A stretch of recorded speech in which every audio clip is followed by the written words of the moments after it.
जय हिंद। आइए देखते हैं आज सीटेट विशेष में कुछ महत्वपूर्ण चीज़ें, और इसमें हम बताते भी चलेंगे कौन कौन से क्वेश्चन किस तरह से आते हैं और कैसे पूछे जाते हैं। तो ये सारी चीज़ें हम आपको याद करवाते चलेंगे, बताते चलेंगे। और इससे पहले हमने आपको एक बताया था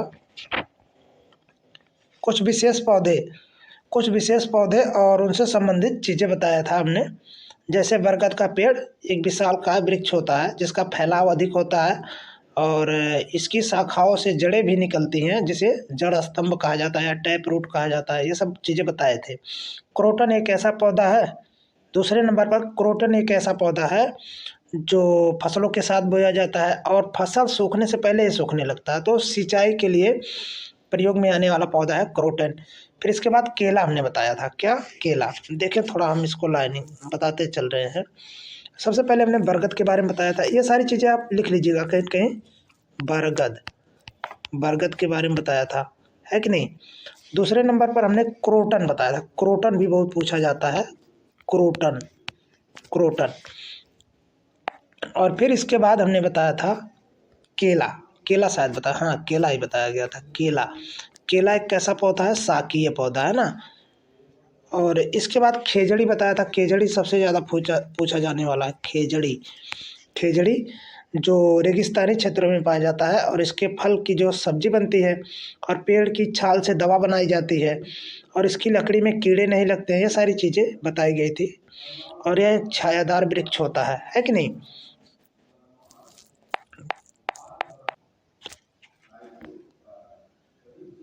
हाँ चलिए आगे हमने बताया था आपको रेगिस्तानी ओक जो ऑस्ट्रेलिया में मुख्य रूप से पाया जाता है। इसकी जड़ें जो बहुत गहराई तक जाती हैं और साथ ही साथ इसमें लोग पाइप के माध्यम से इसकी जड़ों से पानी भी निकालने का काम करते हैं, क्योंकि रेगिस्तानी क्षेत्र में पानी की समस्या बहुत ज़्यादा होती है, तो इसकी सहायता से लोग पानी भी निकालते हैं। और इसकी जो है पत्तियां बहुत कम होती हैं। ये सारी चीज़ें हम बता दिए थे। घटपरड़ी जो कीड़े मकोड़े को खाने वाला एक पौधा होता है कि नहीं। ये कार्बन डाइऑक्साइड वगैरह मतलब प्रकाश संश्लेषण की भी क्रिया करता है और नाइट्रोजन की पूर्ति के लिए कीड़े मकोड़े को मारकर खा जाता है। यानी इस तरह के कीप के आकार के इसके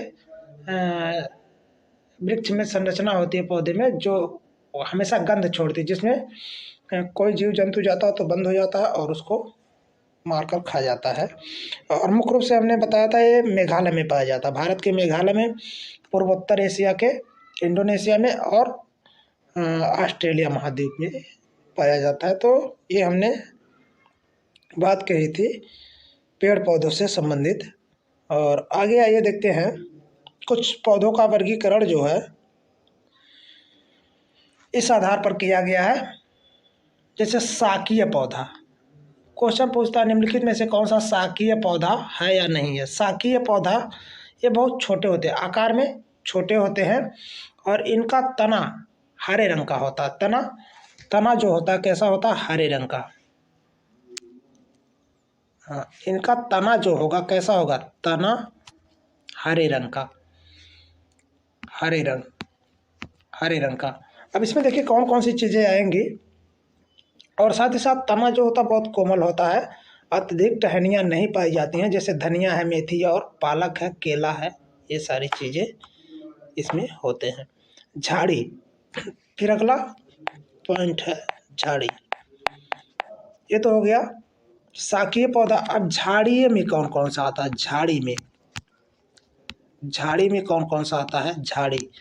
अब झाड़ी में देखें, झाड़ी में मुख्य रूप से इनका जो आकार होता है शाख वाले से थोड़ा बड़ा होता है और इनका तना मोटा होता है, कठोर होता है और कई शाखाएं इनके तने से निकलती रहती हैं। यानी इस तरह से होता है, ऐसे है तो इसमें से कई सारी शाखाएं ऐसे निकलने लगती हैं, ठीक है। तो इसको क्या बोलते हैं? शाकीय पौधा, झाड़ीय पौधा। और शाकीय वाले में क्या होता है? इसमें नीचे से ही छोटे छोटे शाख के रूप में तना निकलने लगते हैं, जो बहुत ज़्यादा बड़े नहीं होते हैं, छोटे छोटे होते हैं। धनिया, मेथी, पालक आप जानते हैं कितने बड़े होंगे। केलवा उसमें थोड़ा बड़ा होता है। फिर तो इसमें जैसे देखिए गुलाब है, गुड़हल है, नींबू है, ये झाड़ी किस्म के पौधे हैं। फिर आगे देखिए, शाख हो गया, नरम होते हैं। झाड़ी थोड़ा कठोर होते हैं, इसमें कांटे ओटे भी पाए जाते हैं, जैसे बबूल वबूल भी इसमें आ जाता है, नागफनी वगैरह भी आ जाता है झाड़ी में। झाड़ी में यानी जिस पौधे में ज़्यादातर क्या पाए जाते हैं, कांटे पाए जाते हैं, वो झाड़िये टाइप के पौधे होते हैं। तो ये सारी विशेषताएं पूछी जाती है आपके सीटेट में। फिर आगे देखिए, वृक्ष। वृक्ष अब क्या पढ़ना है, वृक्ष। अब वृक्ष में देखिए क्या क्या आएगा। वृक्ष में, वृक्ष पहली बात तो बहुत विशालकाय होता है, बड़ा होता है। इनका तना थोड़ा कठोर होता है, मोटा होता है, भूरे रंग का होता है। भूरा का मतलब करिया और गुड़हल के बीच वाला भूरा होता है, तो भूरे रंग का होता है। और इसके तने में कई शाखाएं निकलती हैं जो चारों ओर फैली होती हैं। वृक्ष क्या होगा, थोड़ा मोटा होगा, इस तरह से मोटा होने के साथ साथ इसमें ऊपर जाने के बाद तमाम सारे शाखाएं निकलने लगती हैं। थोड़ा बढ़िया से बना दें वृक्ष वाला, जैसे देखें इस तरह से, हाँ इस तरह से होता है, थोड़ा मोटा होता है, ठीक है। और इसमें समझ लीजिए शाखाएं हैं सब ऐसे अंदर ही अंदर, इस तरह से इसका फैलाव होता है, इस तरह से, है कि नहीं। तो ये वृक्ष हो जाता है। और ये तना होता है, मजबूत होता है, और इसके ऊपर भूरी भूरी क्या होता है, छाल होता है, चमड़ी होता है, ठीक है। तो ये वृक्ष का उदाहरण आप देख सकते हैं। इसमें क्या क्या हो जाएगा, जैसे आम है, नीम है, जामुन है, पीपल है, ये सब इसी में आ जाता है। बरगद है, ये सब इसी में आ जाएगा। अब पीपल और बरगद ये सब बहुत विशालकाय में होते हैं, आपको पता ही होगा। फिर आगे देखिए, लताएं।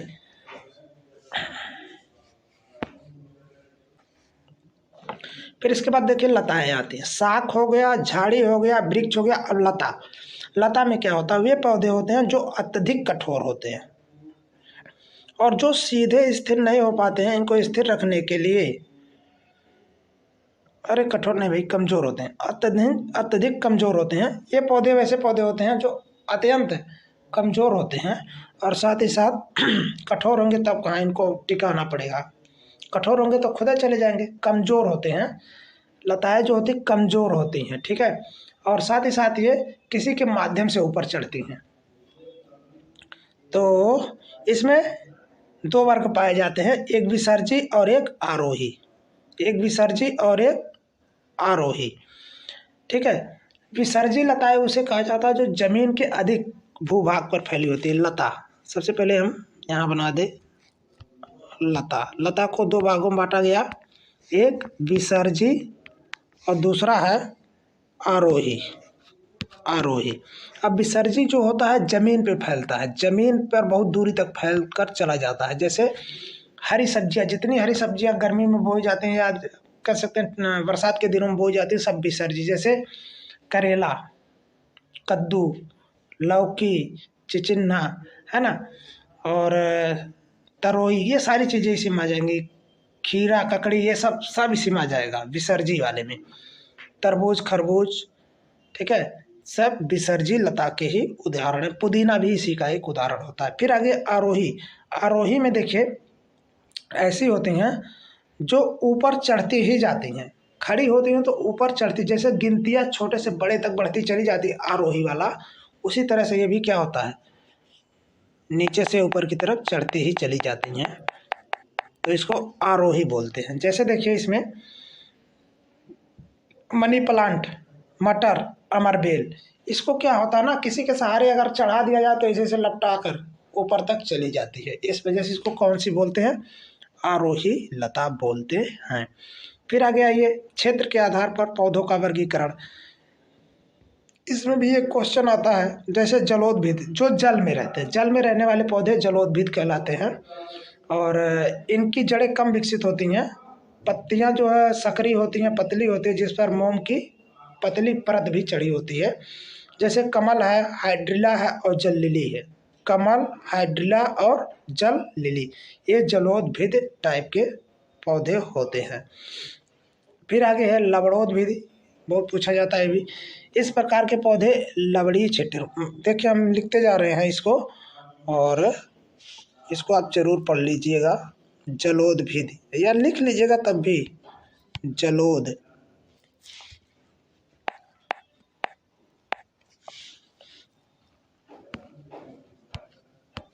जलोदभिद और दूसरा है लवणोदभिद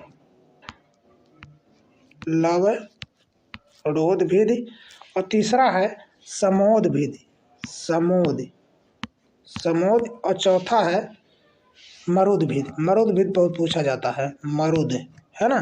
भिद हम नहीं लिखे, भिद हो जाएगा लवणोदभिद। तो जलोदभिद, समोदभिद, लवणोदभिद और मरुदभिद, ये 4 को मुख्य रूप से याद रखना है आपको सीटेट के लिए। तो इसमें देखिए क्या होता है। जलोदभिद में हमने बता दिया कमल, हाइड्रिला और जल्लेली। इसमें क्वेश्चन क्या पूछता है, जैसे वह कौन से पौधे होते हैं जिनकी जड़ें कमज़ोर होती हैं, पत्तियां पतली व सकरी होती हैं।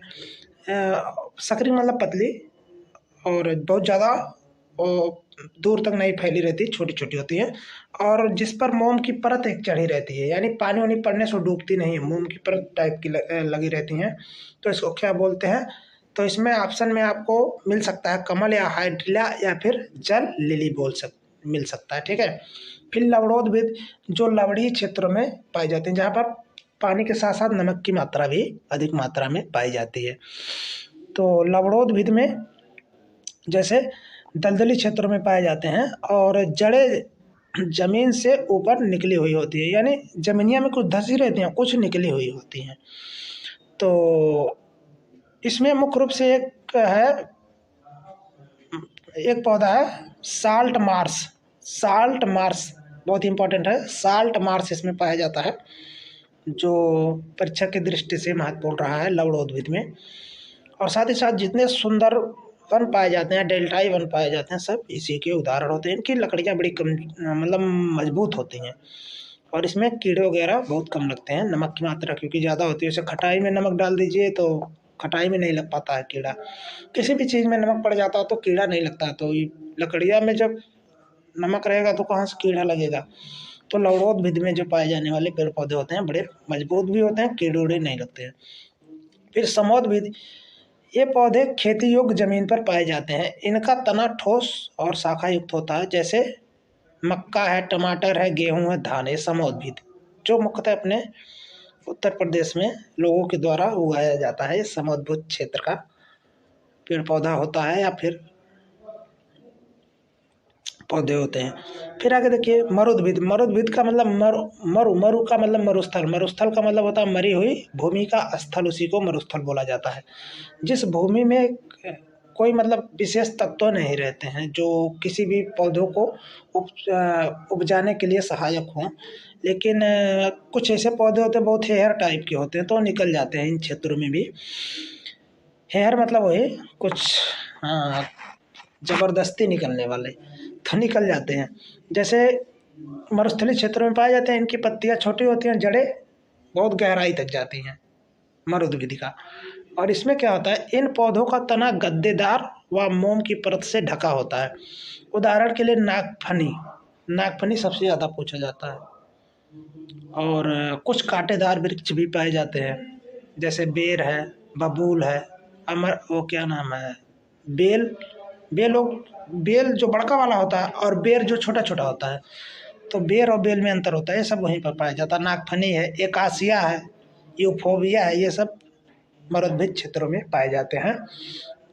तो चलिए इस तरह से कुछ वृक्षों से संबंधित हम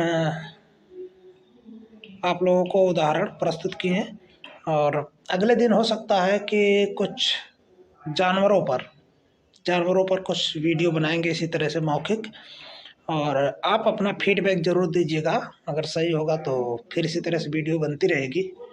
और इसके आगे और पौधों पर अगर बनाना होगा तो जैसे कुछ पौधे हैं उनके जड़ों से या तने से या पत्ती से या फूल से या फल से कुछ चीज़ें प्राप्त होती हैं, जैसे दवा ववा के रूप में।